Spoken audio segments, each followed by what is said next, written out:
باتیں ہو رہے ہیں، باقی دنیا چاند پر پہنچ چکی ہے، لیکن بدقسمتی سے ہمارا خیبر پختونخوا آج بھی امن کی بھیک مانگ رہا ہے۔ یہ ہمارے لیے انتہائی دردناک اور افسوسناک ہے۔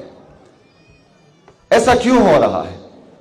کیونکہ خیبر پختونخوا اور خاص کر ہمارے جو ابھی مرج اضلاع ہیں، ہمیشہ سے پختونوں کو بے سے بندوق سکھایا جاتا تھا، لیکن میں نے آتے ہی اعلان کیا ہے کہ ابھی ہم بے سے بندوق نہیں پڑیں گے، ابھی ہم کاف سے قلم پڑیں گے اور اپنے نوجوانوں اور بچوں کے ہاتھ میں انشاءاللہ تعالی قلم دیں گے۔ جو پہلے کہا جاتا تھا کہ پختون بہادر ہے، دلیر ہے، جنگجو ہیں، ٹھیک ہے، وہ سچ کہتے تھے، وہ ابھی بھی ہیں۔ انشاءاللہ اس کے بعد اگر کسی پرائے ملک سے جنگ ہوئی تو انشاءاللہ پختون تب بھی بندوق اٹھائے گا اور اپنے پاکستان کا دفاع کرے گا، لیکن جب تک پرائے ملک سے ہماری جنگ نہیں ہے تو تب تک انشاءاللہ ہم کتاب پڑھیں گے اور قلم اٹھائیں گے۔ تب تک آپ اپنے پرائی جنگیں اپنے پاس ہی رکھیں۔ میرے نوجوانوں، جیسا آپ کو معلوم ہے کہ عمران خان صاحب کی جمہوری حکومت کو بند کمروں کے فیصلوں نے ریجیم چینج آپریشن کے ذریعے گرایا۔ 2018 سے لے کر 2022 تک خیبر پختونخوا میں امن تھا، ہمارے قبائلی اضلاع میں امن تھا، ہم چین کی زندگی گزار رہے تھے، نوجوانوں کو روزگار مل رہا تھا، ہمارا جی ڈی پی تقریباً 6.1% سے گروتھ کر رہا تھا، جو ابھی جو ہے 2.7 اور 8% پر ہے۔ یہاں نوجوانوں کو نوکریاں مل رہی تھی، یہاں ہمارا انڈسٹریلسٹ آ رہا تھا، ہمارا فورن انویسٹمنٹ آ رہا تھا، ہمارا کسان خوش تھا، ان کی دیکھ بھال ہو رہی تھی، ان کا احساس ہو رہا تھا، غریب عوام کا احساس ہو رہا تھا، غریب کے لیے صحت کارڈ کا اجرا، ہمارے کوئی بھوکا نہ سوئے، ہمارے جو زمون کور ہے، یہ سب شیلٹر ہوم ہے، یہ سب ہمارے غربا کے لیے میرے لیڈر میرے قائد جناب عمران خان صاحب کی ویژن کے مطابق یہ سب چل رہا تھا، لیکن بدقسمتی سے کسی نے بند کمروں میں فیصلہ کیا کہ نہیں، یہ نہیں چاہیے۔ کس وجہ سے؟ ایک بیرونی سازش کی وجہ سے۔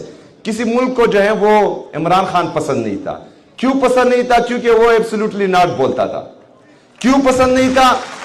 کیونکہ وہ کافروں کی سرزمین پر کافروں کے سامنے کھڑے ہو کر کہتا تھا کہ ایاک نعبد و ایاک نستعین۔ وہ کافروں کی سرزمین پر کافروں کے سامنے کھڑا ہو کر کہتا تھا کہ ہمارا ایمان ہے کہ لا الہ الا اللہ اینڈ وی ول فائٹ۔ کسی اور میں ہمت ہے؟ کسی اور میں اتنی جرت ہے کہ وہ ایبسولوٹلی ناٹ بول سکیں؟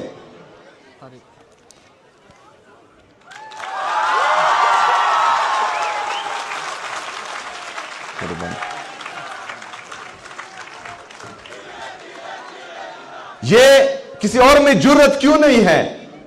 کیونکہ ان کے مفادات عوام کے ساتھ جڑے ہوئے نہیں ہیں، کیونکہ ان کا مفاد پاکستان کو بہتر بنانا نہیں ہے، ان کے مفادات ہیں یہاں سے لوٹ مار کر کے پاکستانیوں کا پیسہ باہر لے جا کر وہاں پر جزیرے خریدے اور فلیٹس خریدے، لیکن عمران خان ان کو پسند نہیں تھا۔ بہرحال آج بند کمروں میں ایک اور فیصلہ کیا گیا تھا کہ خیبر پختونخوا پر ایک اور ملٹری آپریشن کو مسلط کیا جا رہا ہے۔ تیرا کے لوگوں کو آپ نے دیکھا کہ اس برفباری میں، شدید ترین سردی میں ان کو بے گھر کیا گیا، اور یہ زبردستی انخلا ہے۔ ان کو بزور بازو بندوق کی نوک پر، ڈنڈے کی زور پر ان سے جو ہے ان کے گھر خالی کروائے گئے، لیکن بے شرم اور بے حیائیوں کی طرح 2-3 بندے وہاں ٹی وی پر بیٹھ کر کہتے ہیں کہ یہ جو ہے برف کی وجہ سے واپس آ رہے ہیں۔ شرم آنی چاہیے ان کو۔